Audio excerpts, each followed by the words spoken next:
to another episode of Organizing Tune-Ups with your host, Jessica Littman, the Organized Mama, where we break down big organizing concepts into small bite-sized chunks you can do in your home every day for 5 to 15 minutes. This is all about kitchen organizing, specifically your junk drawer. And the reason being is you should not have a junk drawer in your house, period. I said it.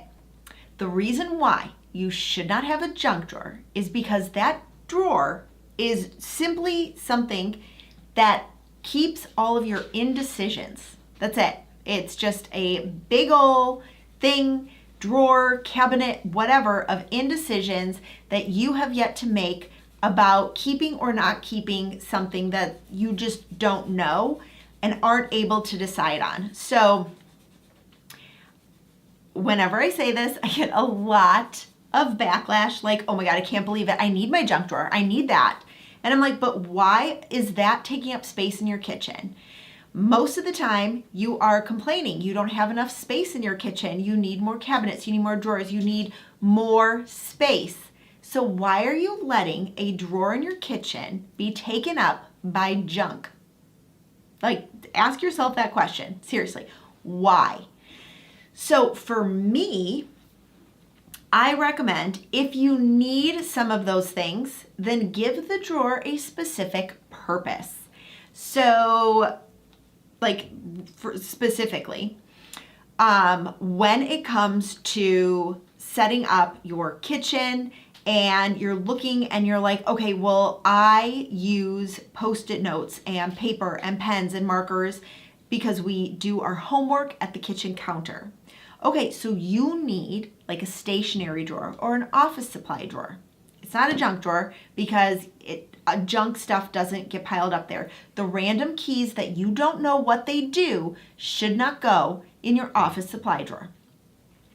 If you keep paper clips, then get like a baggie or something to hold those paper clips. Keeping coupons in an office supply drawer, that makes sense. But keeping things that you are like, well, I don't exactly know what the point of it is, so you just dump it into a drawer, is the last thing you should do when you are using and organizing your kitchen so that it is the most functional for you. I have had virtual clients create tool drawers. They've created office supply drawers, stationery drawers, like homework stations.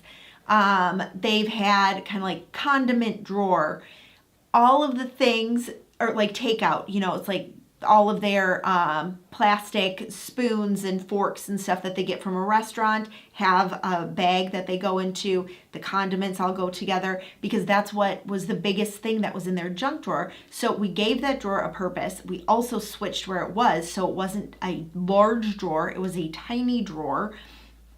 And sometimes some of those things can even be moved to a bin in a cabinet instead of taking up a whole drawer in your kitchen.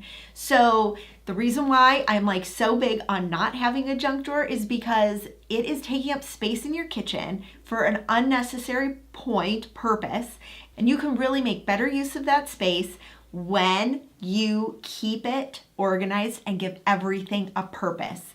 So really, do not have a junk drawer.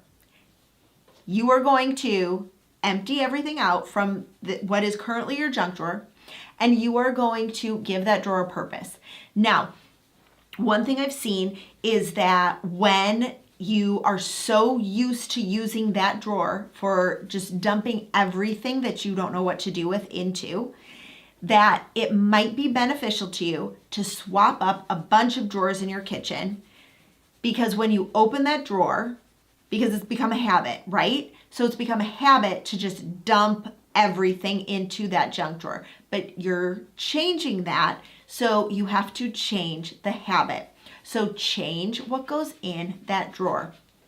Maybe move the silverware to that drawer. And then every time you or somebody else in your house opens up that drawer and they see the silverware is there, they're like, oh wait, I can't put this random key in there. I need to figure out what to do with it before I move on. So you are making yourself and forcing yourself to stop the habit by changing what goes in the drawer that used to be was formerly known as the junk drawer. Okay? So you're giving it a purpose. You might have to change up where it goes in your kitchen. So one other thing that we have done with some virtual organizing clients and in-home organizing clients is the drawer might not always be in the best spot, and so that's why it ended up being the junk drawer. So we have used drawer organizers and labeled each drawer organizer, so when you open up the drawer, you see all of the labels and you're like, wait, but this random thing doesn't fit in there. So that's another option that might help you change the habit of just dumping everything into one drawer, giving everything a specific purpose, making it look pretty, and changing up what goes in that particular drawer. Okay, so you need to eliminate the junk drawer from your home, turn it into something with purpose, and just use your kitchen to the best of your ability, because there is no room in your kitchen for junk. You don't need that. You don't need that at all. No. Make it go away and give that drawer a purpose.